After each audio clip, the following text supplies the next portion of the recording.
The National Workers Union says it is awaiting a response from the management of St. Jude's Hospital to the union's request for an urgent meeting to discuss the termination of an employee. The NWU says it is alarmed at a decision by the hospital to terminate the services of an employee after a hearing was held with all the facts placed on the table. The union is also deeply concerned with threatening letters from the management to staff. The NWU is requesting another meeting with management to further discuss the termination matter. Solis Myers is the Deputy President General of the union. She says there have been numerous incidents involving questionable deeds by management. And we believe that the final situation involving the grievance held last Friday was basically the last straw in the entire situation.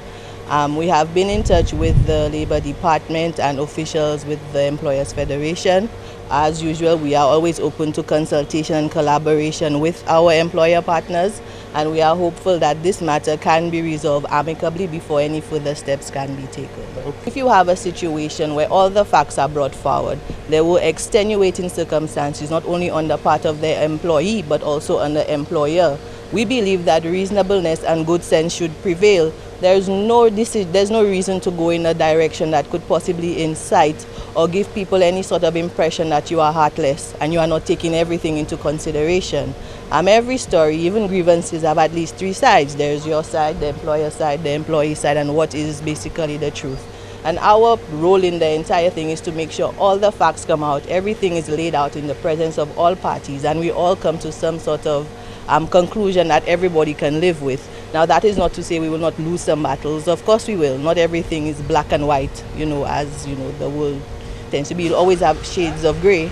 But we believe, especially in terms of grievances dealing with employees, employers, human resource, industrial relations, there should be a degree of reasonableness and good sense, especially when making decisions that affects people's livelihood, their jobs. All of these decisions affect their commitments in terms of loans, their families, their children, etc. Ms. Myers says the NWU is patiently awaiting a positive response from St. Jude's, failing which the union will have no other choice but to lead the protest action against the hospital.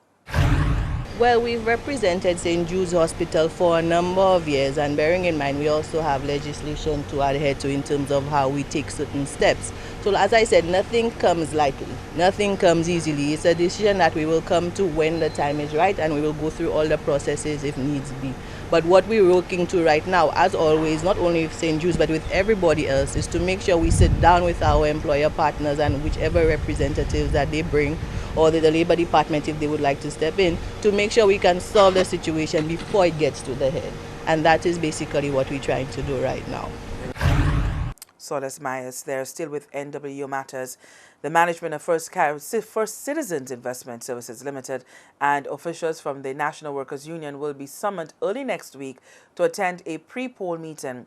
That meeting will discuss and agree on all logistical arrangements for the holding of a secret ballot poll involving workers employed with the investment company.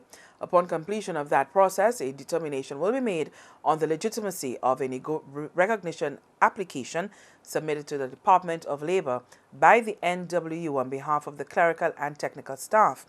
The NWU now represents 7 companies within the financial services sector.